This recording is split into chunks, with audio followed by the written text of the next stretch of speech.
हरिराय वांग मुक्तावली में शरण समर्पण सेवा का जो निरूपण श्री हरिराय जी करते हैं उसे हम देख रहे थे, जहाँ सेवा के विषय तक हमने संपन्न किया। अब आगे सेवा विचार इस टाइटल से इस विषय को श्री हरिराय जी और आगे बता रहे हैं। एवं निश्चित्य चित्तेन निरपेक्षो दृढ़ान्तरः स्थिरान्तःकरणं कृत्वा विश्वासं पितृवद्धरौ सेवये तत्परो भूत्वा युक्त्या लौकिकया पुरा देशकालौ विचार्यैवम् अवस्थां च प्रभोः अपि।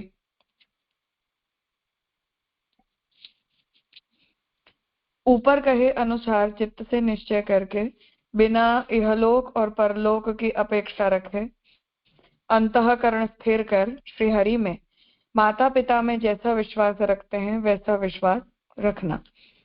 तो हमें अपने चित्त से भगवत सेवा संबंधी निश्चय करना और इस लोक में और परलोक में किसी भी प्रकार के फल की अपेक्षा रखे बिना हमारे अंतःकरण में जो भगवान विराजते हैं उन्हें स्थिर करके, और जैसे हम माता पिता के ऊपर विश्वास रखते हैं, बालक को माता पिता के होने पर कोई बात की कोई चिंता नहीं रह जाती, ऐसा विश्वास हमें भगवान के ऊपर करना। जैसे माता पिता में बालक का ऐसा विश्वास होता है कि वे मेरा अहित नहीं करेंगे, वैसे प्रभु में भी विश्वास रखना कि वे मेरा हित ही करेंगे। तो विवेक धैर्याष्टक में भगवान की इच्छा की स्वीकृति के विषय में जो महाप्रभु जी आज्ञा करते हैं उसी संदर्भ में श्री हरिराय जी बता रहे हैं। ऐसा दृढ़ विश्वास रखकर तत्पर होकर प्रथम लौकिक युक्ति से सेवा करनी। लौकिक युक्ति यही कि प्रभु की बाल भाव से सेवा करनी, अथवा तो एक पतिव्रता स्त्री जैसे पति की सेवा करती है वैसे प्रभु की सेवा करनी। देश काल का भी विचार करना, जैसा देश हो, जैसा समय हो, शीतकाल हो, उष्णकाल हो या कुछ भी हो, उसका भी सेवा में विचार करना। प्रभु की अवस्था का विचार करना, जिस अवस्था का स्वरूप हो उस अवस्था के अनुकूल सेवा करनी। बाल्यावस्था या किशोर अवस्था उसका विचार करके तदनुकूल सेवा करनी। अब यहाँ उस भावनात्मक पक्ष को श्री हरिराय जी समझा रहे हैं कि यद्यपि भगवान की और हमारे बीच जो है वो केवल स्वामी सेवक का संबंध होता है, पर भगवान को के सुख के विषय में जब हम सेवा करना चाहते हैं, सेवा अल्टीमेटली अपने स्वामी की प्रसन्नता के लिए होती है। तो प्रभु की प्रसन्नता के लिए जब हम सेवा करना चाहते हैं तो ऐसा तो संभव नहीं कि प्रभु हर वक्त अपनी जो इच्छा है वो हमारे सामने प्रदर्शित करें, अर्थात उतने हम भाग्यशाली नहीं हैं। तो ऐसी स्थिति में हमें प्रभु के सुख का विचार के लिए कोई ना कोई एक बेसिक कंसिडरेशन तो अपने अंदर लाना पड़ता है कि हम किस आधार पर ये निर्णय करेंगे कि ये ठाकुर जी को अच्छा लगता है कि नहीं लगता है। इस पर हम उन सारे पक्षों को लाते हैं कि व्रजलीला के संबंध में हमें जो निरूपण मिलता है भागवत जी आदि में, वहां से हम प्रभु के सुख का विचार करते हैं। शास्त्र हमें जितना, जो तंत्र शास्त्र है वो हमें देवता की मर्यादा को लेकर या देवता की इच्छा अनिच्छा उपयोगिता अनुपयोगिता को लेकर जो भी निर्देश देता है उसे हम ध्यान में लेते हैं। या हमारे जो बड़े हैं, जिन लोगों को प्रभु का अनुभव हुआ या जिन्हें प्रभु ने साक्षात आज्ञा दी, उन लोगों के भावों को ध्यान में रख के हम ठाकुर जी की सेवा में विचार करते हैं। तो ये सभी पक्ष हैं, उन्हें ध्यान में लेते हुए श्री हरिराय जी ये आज्ञा कर रहे हैं कि हमें अपने देहानुसारी इस विचार को करना चाहिए। अर्थात मुझे ठंड लग रही है तो ठाकुर जी को भी ठंड लग रही है, मुझे गर्मी लग रही है तो ठाकुर जी को भी गर्मी लग रही है। उस प्रकार से हम अपने जो शरीर हैं उसे सेंटर में रख के और उसके आधार पर प्रभु संबंधी जो है वो विचारों को करते हैं।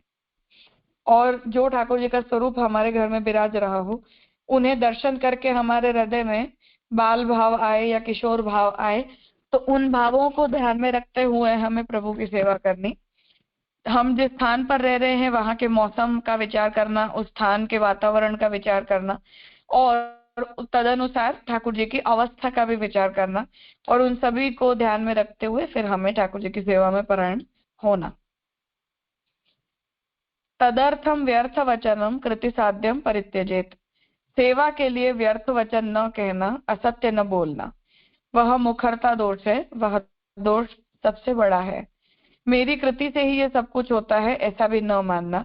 जीव की कृति से ही जो सिद्ध होता है उसका परित्याग करना, जैसे कि साधन संपत्ति से प्रभु कदापि प्रसन्न नहीं होते, ऐसा श्री सुबोधिनी जी में कहा है। यहाँ तदर्थम व्यर्थ वचनम कृति ध्यानम परित्यजेत इस प्रकार का पाठ हो ऐसा मालूम होता है। तत्वदीप निबंध के सर्वनिर्णय प्रकरण में श्रीमदाचार्य चरण श्री महाप्रभु जी की जो आज्ञा है उसी का इस प्रसंग में श्री हरिराय जी विस्तार कर रहे हैं। और इस श्लोकार्थ का मूल वृथालाप क्रिया ध्यानम सर्वथैव परित्यजेत इस प्रकार है। अतः इसका अर्थ यह प्रकार होगा, सेवा में तत्पर होने के लिए मन में विक्षेप डालने वाले व्यर्थ वचन, व्यर्थ कृति और व्यर्थ विचारों से दूर रहना। तो ये श्लोक जो है उसकी पंक्ति क्योंकि अधूरी मिलती है, इसलिए ये प्रश्न होता है कि ये किस संदर्भ में आज्ञा दी जा रही है। इसलिए जो विवेचक है वो अज्यूम कर रहे हैं कि महाप्रभु जी ने जो आज्ञा दी है कि वृथा काल, वृथा ध्यान आदि का हमें त्याग करना चाहिए, इसलिए ये कह रहे हैं कि वो जो विवेचन हमें मिलता है उस विवेचन के आधार पर हमें ये बात सोचनी चाहिए कि यहाँ जो है वो भगवान की सेवा में विक्षेप लाने वाली जो व्यर्थ की क्रियाओं का निषेध श्री महाप्रभु जी ने निबंध में किया है, उसी संदर्भ में यहाँ भी ये निषेध किया जा रहा है। और इसीलिए ये आज्ञा कर रहे हैं कि हमें ठाकुर जी की सेवा में के संबंध में किसी भी प्रकार का कोई अभिमान अपने मन में नहीं लाना चाहिए, अर्थात हमारी कृति के द्वारा ये कार्य सिद्ध हुआ ऐसा हमें नहीं सोचना। तो जो कुछ भी हम अपनी साधन संपत्ति के द्वारा सिद्ध करते हैं उसके द्वारा ठाकुर जी को कोई प्रसन्नता होती नहीं है। इसलिए ठाकुर जी जो है वो उस कृति के द्वारा प्रसन्न होते हैं कि जो कृति हमने निस्वार्थ भाव से और अपने अभिमान को लाए बिना, अर्थात कर्तृत्व अभिमान को लाए बिना की हो। इसलिए यदि ऐसी कोई साधन संपत्ति हो कि जिसके होने पर हमारे हृदय में अभिमान प्रकट होता हो, तो ऐसी साधन संपत्ति का हमें त्याग कर देना चाहिए, क्योंकि वो प्रभु की अप्रसन्नता को लाने वाला होता है। कृष्णे समर्पयेन्नैव क्लिष्टं क्वापि प्रयत्नतः इष्टं लोके तथा स्वस्य यच्चिरं चित्तचिन्तितं तद्वै समर्पयेद् भक्त्या भक्ति संबंधी सर्वथा। तथा अत्यंत ही क्लेश करके प्रयत्न से जो प्राप्त किया हो वह प्रभु को समर्पित न करना। तो महाप्रभु जी ने शास्त्र में जो क्लिष्ट बताया है वो आत्मक्लिष्ट हो, हमें जो समर्पित करके आनंद की अनुभूति न आए, अर्थात थकावट फील हो और हमारे आसपास के लोगों को भी आपत्ति हो और क्लेश प्रकट हो, ऐसी तीनों ही स्थितियों में भगवत समर्पण का निषेध किया है। तो वो बता रहे हैं कि जैसे हम चरित्र में देखते हैं कि ठाकुर जी ने मना किया कि इतनी दूर से जो है यमुना जी का जल भरने के लिए गिरिराज जी से वो रोज जाते थे, तो महाप्रभु जी ने मना किया, ठाकुर जी ने मना किया कि ऐसा मत करो, मुझे कष्ट हो रहा है। पर फिर भी उन्होंने उसी तरह सेवा करना चाहा, तो फिर ठाकुर जी क्रोधित हो गए और फिर उन्होंने अपनी सेवा छुड़वा दी। तो ये बात बता रहे हैं कि ऐसा हमें नहीं करना चाहिए। इसलिए हमें यदि किसी भी वस्तु का भगवदर्थ संपादन करने में भी बहुत ज्यादा क्लेश की अनुभूति होती हो, तो फिर ठाकुर जी को उसका अंगीकार करने में प्रसन्नता फील नहीं होती। जिसे प्राप्त करने में सेवा से विमुख होकर अत्यंत ही क्लेश पराकर प्रयास करना पड़ा हो, वह प्रभु को समर्पित न करना। भगवान कहते हैं कि भक्त प्रेम से किंचित भी मुझे जो अर्पण करता है वह मुझे अधिक होता है। अभक्त हो और बहुत कुछ मुझे अर्पण करे तो उससे मुझे संतोष नहीं होता, यानी बिना भक्ति मुझे जो बहुत कुछ अर्पण किया जाता है वह मुझे संतुष्ट करने के लिए अपर्याप्त है। लोक में जो बहुत इष्ट हो, लोग जिसकी खूब इच्छा रखते हो और स्वयं चित्त में जिसका विचार दीर्घ काल से कर रखा हो, वह वस्तु प्रभु को भक्ति के साथ समर्पित करनी। वह वस्तु सर्वथा भगवत संबंधी ही होनी चाहिए, दूसरी नहीं, इसका खास ध्यान रखना। तो हमें क्योंकि वो अच्छा लग रहा है इसलिए हमने वो ठाकुर जी के लिए ला दी, ऐसा नहीं होना चाहिए। उस वस्तु का समर्पण करते समय हमें वहां प्रभु की प्रसन्नता का विचार होना चाहिए। दूसरी बात कि जो कुछ भी हम ठाकुर जी के लिए संपादित करें, उस वस्तु का संपादन हमें भगवत सेवा से विमुख होकर करना पड़ता हो, ऐसी स्थिति नहीं होनी चाहिए। पर यथाशक्ति भगवत सन्मुख होकर हमें उस वस्तु का संपादन ठाकुर जी की सेवा के लिए करना चाहिए। और समर्पण जो है वो चित्त को क्लेश करवा के जब हम करते हैं तो ठाकुर जी उसका अंगीकार नहीं करते। इसलिए हमारा चित्त प्रसन्नता पूर्वक जो कुछ भी कर पाए और समर्पित कर पाए, उसी का विनियोग हमें ठाकुर जी में करना। ये निर्देश यद्यदिष्टतमं लोके यच्चाति प्रियमात्मनः, उस निबंध के वचन में जो महाप्रभु जी ने किया है, उसी के संदर्भ में यहाँ श्री हरिराय जी आज्ञा दे रहे हैं।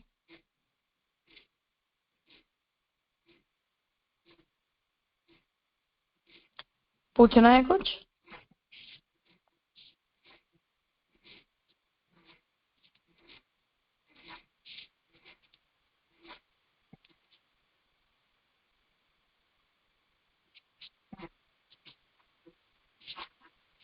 हाँ प्रणव भाई।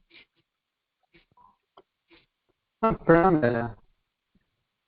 ये अभी जो निरूपण हुआ उस संदर्भ में नहीं, पर लास्ट क्लास के जो आखिरी श्लोक है वहां पे जो अंतिम अंतिम जन्म के विषय में जो बात रही है, तो वो थोड़ा उस पे वेरिएशन के अंतिम अंतिम जन्म किस संदर्भ से वहां पे कहना चाह रहे हैं वो समझना था।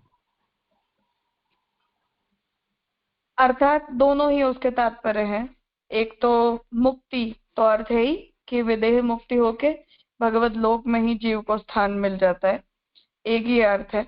और दूसरा ये कि अब उस जीव को जो स्वरूप संबंधी अज्ञान है, उस अज्ञान के बने रहते हुए उसकी बद्धावस्था ही बनी रहेगी, ऐसी संभावना नहीं है। इसलिए वो यदि नया जन्म ग्रहण करेगा भी, तब भी भगवान की सेवा योग्य जीवन को प्राप्त करके मुक्ति तुल्य जीवन ही जिएगा। ऐसा, ऐसे दोनों अर्थ।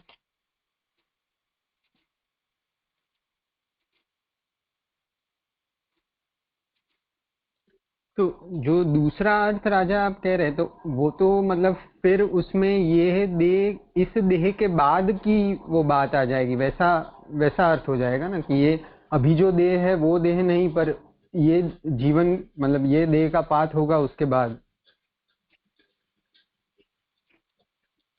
हाँ, देहपात के बाद की ही बात है, बिल्कुल। तो फिर राजा वहां पे भ्रम संबंध की कृतार्थता कैसे फिर वहां पे उसमें फिट होगी,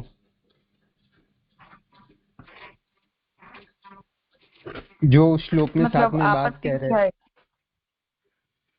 अर्थात उससे अगर प्रभु संबंध अभी इतने लंबे समय के बाद मिला है, तो अभी तो ये ही दे और अभी जो प्रभु संबंध है वो ही उसे कृतार्थ कर रहा है। फिर वहां पर अंतिम जन्म का प्रश्न, मतलब ये अंतिम जन्म के 2-3 संदर्भ से मुझे ये प्रश्न हो रहा था। प्रथम तो दीक्षा में ही कह रहे हैं कि बहुत सालों से जो अज्ञान है वो ज्ञान दूर होकर अभी प्रभु से संबंध हुआ है।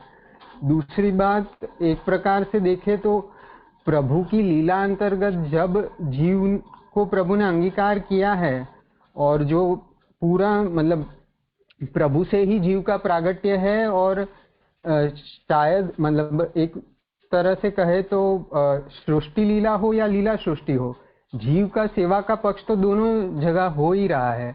तो इन दोनों संदर्भ से फिर अंतिम जन्म की वो माइंडसेट आना, उसकी आवश्यकता कहाँ है? माइंडसेट की आवश्यकता कोई नहीं है, क्योंकि सेवा अपने आप में फल है। इसलिए ऐसा कुछ नहीं है कि हम अगले जन्म के कंसिडरेशन से भक्ति मार्गी बन रहे। पर तात्पर्य यह है कि व्यक्ति को पहली बात की भक्ति मार्ग की उत्तमता बताई जा रही है कि अब यहाँ डाउट का कोई स्कोप ही नहीं बचता है कि अब तुम्हारी स्थिति आगे की क्या होगी, या भगवान से अब दोबारा बिछुड़ने के कोई चांस है या नहीं है, ऐसा भी सोचने की आवश्यकता नहीं है। और जो तीसरी बात है वो यहाँ ये है कि भक्ति मार्गीय साधन की उत्तमता बताई जा रही है, ब्रह्म संबंध की उत्तमता बताई जा रही है कि अब तो वो फल तुम्हारे हाथ में आ चुका। ये सारे ही अर्थ हैं इसके। इसलिए उत्कर्ष के संबंध में ही है, वो फलाकांक्षा जगाने के संदर्भ में ये बात नहीं कही गई है।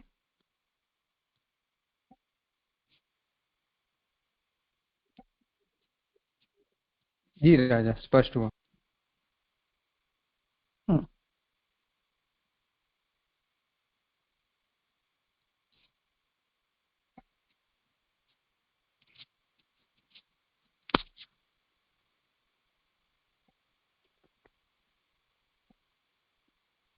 ठीक है। तथा अनवसरे सेवा बहिरंगेऽपि मुख्यवत् कार्या बुद्धि कृष्ण कार्य वस्त्र प्रक्षालनादिके। तथा जब भीतर की सेवा का समय न हो तब बाहर की सेवा भी मुख्य सेवा की भांति ही करनी। तो जो भी हमारी अंतरंग सेवा ठाकुर जी के विराजने के समय पर होती है, वो सेवा के सब कार्य संपन्न हो जाएं, ठाकुर जी गोचारण के लिए पधारे या पोड़ जाएं, उस समय जो बहिरंग बाहर की सेवा होती है आनुषंगिक, उन्हें भी मुख्य सेवा के जितने ही भाव से करनी। प्रभु के श्रीअंग के और अन्य बिछाने के वस्त्रों का प्रक्षालन करना आदि सेवा भी मुख्य सेवा रूप ही मानकर करनी। तो महाप्रभु जी स्वयं परिचरित भक्त्या वस्त्र प्रक्षालन आदि भी करके वहां ये आज्ञा करते हैं कि ठाकुर जी के वस्त्र को स्वच्छ करना या ठाकुर जी के पात्र आदि को मांजना, ये सब भी जो सेवाएं हैं वो हमारे घर में गृह कार्य के रूप में नहीं किए जाते हैं, या उसमें ऐसा कुछ नहीं है कि ये गौण सेवा है, परंतु उन सेवाओं को भी हमें मुख्य सेवा की तरह ही करने चाहिए। काले कालद्वये कालत्रये कुर्वीत सेवनम स्वधर्माचरेद अंगम नित्यम नैमित्तिकम। तथा एक समय, दो समय या तो 3 समय प्रभु सेवा करनी। जितनी बार प्रभु की सेवा बने उतनी बार करनी, स्वधर्म का आचरण करना। तो एक काल का जो प्रकल्प है वो सुबह के ही समय में मंगला से शयन पर्यंत की सेवा को लेकर है। जो 2 काल का है वो सुबह ठाकुर जी की सेवा और शाम को उत्थापन से शयन पर्यंत की सेवा, उस तरह से उसे समझना है। और जो त्रिकाल सेवा है वो विशेष उत्सव आदि की सेवा समझनी है। जैसे जन्माष्टमी आदि के समय रात्रि को सेवा का क्रम होता है, प्रबोधनी में होता है, या कभी ऐसा कोई मनोरथ हमारे मन में उपस्थित हो तब हम ऐसी कोई सेवा एक्स्ट्रा की करें, या ग्रहण आदि के काल में रात्रि को ठाकुर जी की सेवा का क्रम होता है। तो इन सभी समय में जो है वो त्रिकाल सेवा होती है। तो जिन दिनों जैसा हो उसे ऐसा करना। साथ में स्वधर्म का आचरण करना, नित्य और नैमित्तिक कर्म भी स्वधर्म के अंग होने से करने। तो वर्णाश्रम जो धर्म है उनका भी अनुसरण भक्ति के अंग के रूप में करना। नित्य कर्म संध्या वंदन आदि हैं, नैमित्तिक कर्म किसी भी निमित्त से किए जाते हैं। जैसे कि यहाँ पुत्र जन्म हो तो तत्संबंधी जो जात कर्म आदि संस्कार करने हैं वे करने। नित्य और नैमित्तिक कर्म ये दोनों मुख्य हैं, स्वधर्म का अंग होने से उनका आचरण भी हमें यथा योग्य यथाशक्ति हमें करना चाहिए। निवृत्तिराग्रहेणैव विधर्माद् इति निश्चयः धर्म सिद्धौ अपि पुनः वैशिष्ट्यात् कृष्ण धर्मतः। तो जो शास्त्रीय धर्म है उनके द्वारा देह इंद्रिय वगैरह की आंतरिक और बाह्य शुद्धि होती है, इसलिए उन धर्मों का अनुसरण करने पर इनडायरेक्टली वो सेवा में सहायक बनते हैं। अपने धर्म से जो विलक्षण धर्म है, जिस कार्य से अपने धर्म में विरोध होता है उस धर्म से आग्रह पूर्वक निवृत्ति रखनी, ऐसा निश्चय है।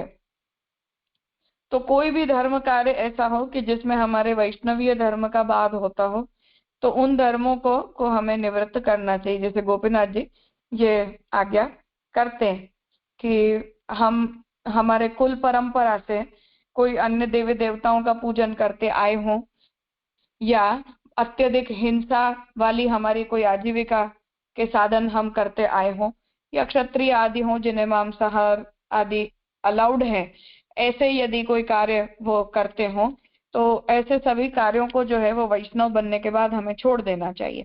यद्यपि वो शास्त्र प्रोक्त है फिर भी हमें उन्हें छोड़ देना चाहिए। उसी तरह जिन जिन यज्ञ कर्मों के अंतर्गत हिंसा आदि बताई गई है, उन यज्ञ कर्मों को भी जब वैष्णव बनने के बाद किया जाए तो शास्त्र के वचन के द्वारा ही उन हिंसात्मक जो कर्मों के अनुकल्प के रूप में हमें अन्य साधन पिष्ट पिंड वगैरह के बताए जाते हैं। अर्थात मानो किसी यज्ञ कर्म में बलि करने का विधान है, तो वो बलि फिर पशु की बलि नहीं दी जाती है, परंतु उसके स्थान पर चावल के आटे से बलि बनाकर फिर उसका वध बलि के भाव से किया जाता है। तो ये सब जो धर्म है वो शास्त्रीय धर्म होने के बावजूद भी वैष्णव धर्म के अनुरूप होकर करने और विपरीत है उनका त्याग करना, ऐसा श्री गोपीनाथ जी ने जो आज्ञा दी है, महाप्रभु जी ने भी दी है, उस संदर्भ से यहाँ से हरिराय जी आज्ञा कर रहे हैं। वैष्णवों का मुख्य धर्म भगवत सेवा है। सेवा में प्रतिबंध करने वाला जो धर्म हो वह विधर्म कहलाता है। तो चाहे वो शास्त्रीय हो चाहे लौकिक हो, जो कोई भी कार्य भगवत सेवा में प्रतिबंधक हो या भगवत सेवा से हमारे चित्त को विचलित करने वाला हो, उन सभी धर्मों का हमें त्याग करना चाहिए। उस विधर्म का आग्रह के साथ त्याग करना, ऐसा सिद्धांत है। शायद ऐसे विधर्म से धर्म की सिद्धि हो तो भी मुख्य भगवत धर्म है, अतः भगवत धर्म की सर्वधर्म से विशेषता है। तो जैसा मैंने कहा कि ये सब धर्म ऐसा नहीं है कि कल्पित है, परंतु शास्त्र प्रतिपादित है। पर शास्त्र प्रतिपादित होने के बावजूद भी भगवत धर्म की यदि हानि होती हो तो उन धर्मों का अनुसरण नहीं करना। तो उस बात को यहाँ समझा रहे हैं कि ऐसा विवेक जो है वो हमें उन धर्मों के अनुसरण में रखना चाहिए। उस भगवत धर्म का आचरण करते हुए सर्वधर्म सिद्ध हो जाते हैं।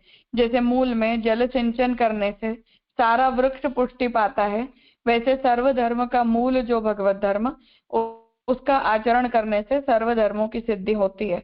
इसीलिए भगवत सेवा सबसे श्रेष्ठ है। तो भगवान की सेवा में सभी सेवाओं का समावेश हो जाता है, इसलिए भगवत सेवा का जो धर्म है उसका अनुसरण हमें निष्ठापूर्वक करना चाहिए। अन्य सभी धर्मों की सिद्धि भगवत धर्म की सिद्धि के साथ होती है।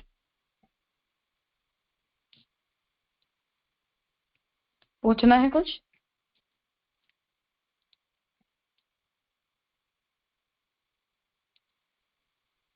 हाँ बोलो भाविन। हाँ जरूर प्रणाम राजा। राजा जो एक काल की सेवा का जो विधान अभी आया वो थोड़ा स्पष्ट नहीं हुआ, बोलो वो किस प्रकार से समझ सकते हैं हम? अर्थात राजभोग आरती करने के बाद ठाकुर जी को पोढ़ा देने।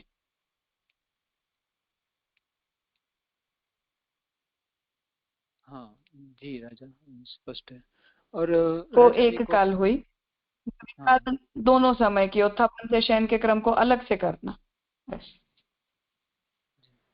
और राजा कभी कभी मतलब इस प्रकार से मतलब कोई मतलब रूटीन में नहीं, लेकिन कभी ऐसा होता है कि हमें बहुत ही जल्दी कुछ आवश्यकता होती है किधर पहुंचने की या जाने की, तो वहां पर हम केवल मंगला या श्रृंगार तक का ही अगर क्रम हो तो ऐसा कोई प्रकार होता है या वो वैलिड नहीं है? नहीं, ऐसा नहीं होता है। मंगला से राजभोग तो मिनिमम है। अच्छा, हाँ जी जी राजा, स्पष्ट हुआ। हाँ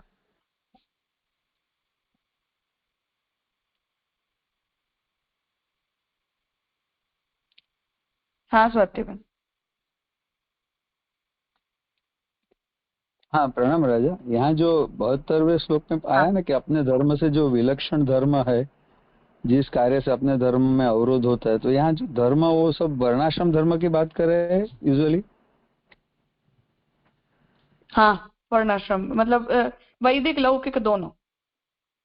हाँ, और राजा एक प्रश्न ये होता है कि ये हमेशा जब, क्योंकि आज तो आधुनिक में जब आधुनिक के संदर्भ में सोचेंगे ना, तो हम मीन्स जो हम प्रैक्टिस कर रहे हैं वो तो सब शूद्रवत माने, न तो उपनीत है, और फिर वर्णाश्रम यानी वैदिक में लेना क्या एग्जैक्टली मीन्स जो आता है श्राद्ध कर्म वगैरह इत्यादि, मीन्स उतने कोई वर्णाश्रम धर्म की जो जैसे यावत देहाभिमान पर धर्म को एनलिस्ट कैसे करे, मीन्स उतना कुछ ध्यान में नहीं आता है। तो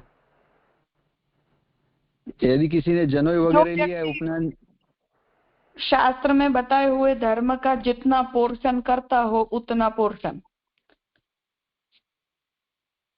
हम जो कर रहे हैं जीवन दिनचर्या में या पूरे जीवन में या पूरे साल में, उसमें से जो कुछ भी शास्त्र के साथ संबंधित होता हो वो। अच्छा, और हाँ। एग्जाम्पल पर राजा? मानो जैसे और कुछ नहीं करते हो, मानो श्राद्ध कर्म है फॉर एग्जाम्पल, या विवाह का संस्कार हो रहा है, या संतान जन्म हो रहा है तो कुछ नामकरण के नाम पर यदि कुछ किया जा रहा है, या अंत्येष्टि का कर्म किया जा रहा है, बेयर मिनिमम जो कुछ भी कर रहे हैं, इतना बेसिक तो हर हिंदू करता ही है। तो ये भी है तो शास्त्र कथित ही, तो इतना भी जो किया जा रहा है वो फिर उस तरह से करना। जी राजा, बराबर, मिनिमम में जी। और कुछ ऐसा हो कि जो अब तक हम नहीं कर रहे हैं पर उसे पुनः जीवित किया जा सकता हो, तो उसे भी हम करना चाहें तो कर सकते हैं अगर हमारी इच्छा शक्ति हो तो, और अगर नहीं करना है तो उसे ड्रॉप करने में भी कोई समस्या नहीं। हाँ, पर ज्यादा करके त्रिवर्ग को भी उपनयन संस्कार तो है ही। अब आधुनिक में तो मीन्स उपनीत तो हम हुए ही नहीं है, तो सारे मीन्स मेजोरिटी ऑफ द शास्त्र कर्म संध्या आदि वगैरह जो है वो एकदम इवन जो मंत्र भी नहीं कर सकते ऐसा कर्म। हाँ, इसलिए अब जो कुछ भी हम शास्त्रीय पद्धति के अनुसार कर रहे हैं, बेयर मिनिमम उतनी चीजों में हमें ये विवेक रखना। जी राज, हाँ ठीक है, बराबर। अर्थात जी जैसे मैंने ये उदाहरण दिया, अब श्राद्ध वगैरह के भी जो कर्म है उनमें भी ऐसी पशु हिंसा वगैरह का विधान मिलता है। जो लोग ऐसी परंपरा से आए हों और उनके वहां ऐसा होता हो तो फिर अपने व्यवहारों को बदल देना, या जिनकी कुल परंपरा से ऐसे कोई कर्म चले आ रहे हो, कुल देवता कुल देवी के संबंध में भी कुछ हो तो उनमें भी वो सारे परिवर्तन लाना वगैरह वगैरह यथा योग्य। जी जी, ठीक है, बराबर। हाँ हाँ मास्टर जी कहिए। जय भैया, आपने जो है एक समय की सेवा में ये बताया कि राजभोग तक की सेवा पहुंच करके ठाकुर जी को पुरा देना, एक समय की सेवा में, जबकि मतलब हमारे यहाँ सेवा क्रम पहले एक समय अगर आप बहुत पहले तो उत्थापन और शयन की पूरी सेवा करते थे, जहाँ एक बज जाता यानी एक समय में ही पूरी सेवा से पहुंचते थे, यानी उत्थापन भी होते थे उस समय, यानी अनवसर के बाद उत्थापन फिर शयन सेवा, मतलब 12 बजे तक पहुंच लो कोई दिक्कत नहीं है, माने वो एक समय की हम सेवा इस तरह से करते थे। अब कुछ समय बाद दोनों समय की सेवा करने लगे, यानी शाम को जो उत्थापन हो रहे हैं फिर शयन सेवा हो रही, तो वो एक समय जो आपने बताया यानी राजभोग के बाद ठाकुर जी को पुरा देते हैं, ये बात जरा क्लियर नहीं हुई मुझे। क्योंकि अनवसर यदि करवाते हैं ठाकुर जी के मतलब गोचारण के भाव से, तो फिर उसमें परंपरागत क्रम ये है कि राजभोग आरती के बाद कम से कम 3 घंटे का अनवसर का काल होना चाहिए मिनिमम। तो 3 घंटे का अनवसर करवा के फिर उत्थापन का क्रम पहुंच के फिर शयन तक की सेवा पहुंचनी, भले ही सुबह से दोपहर तक कर लो पर फिर उसमें बीच में 3 घंटे का अनवसर होना आवश्यक है।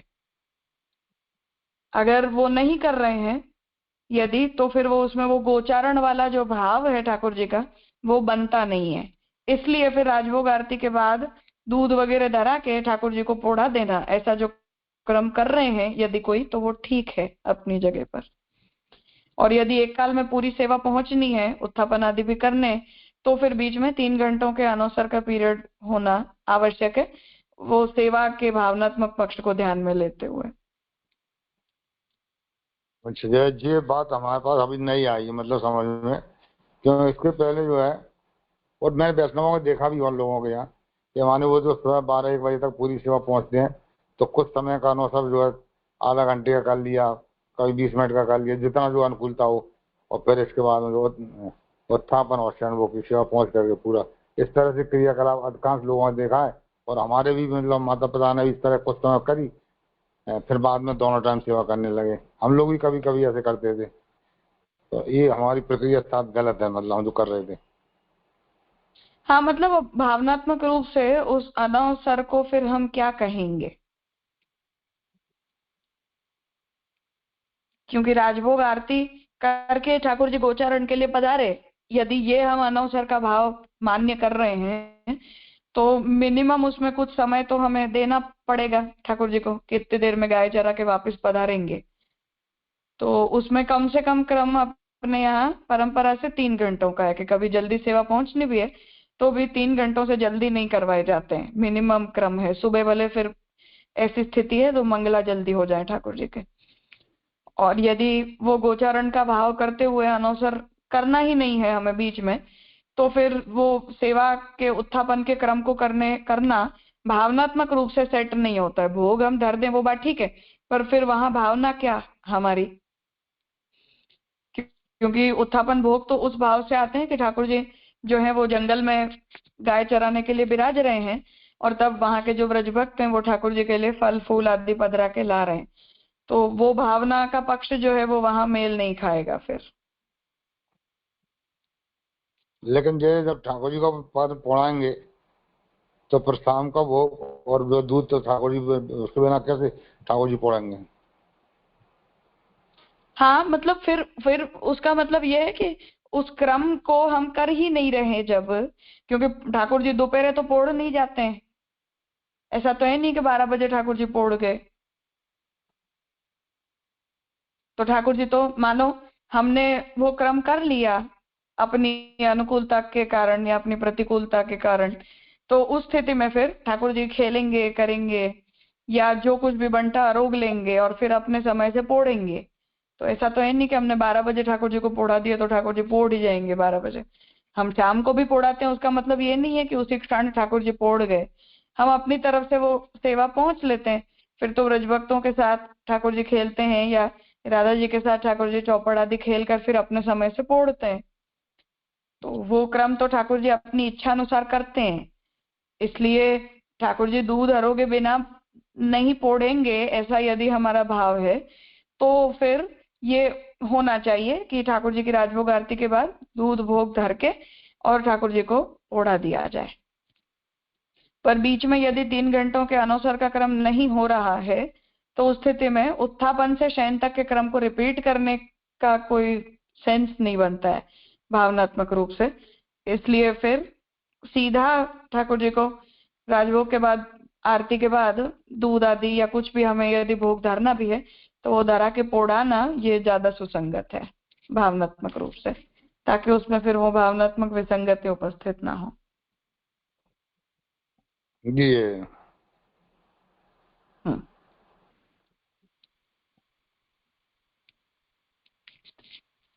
कुछ और लोगों के प्रश्न हैं पर आज थोड़ा विलंब हो गया, आप लोग कल पूछ लीजिएगा फिर हम आगे करेंगे।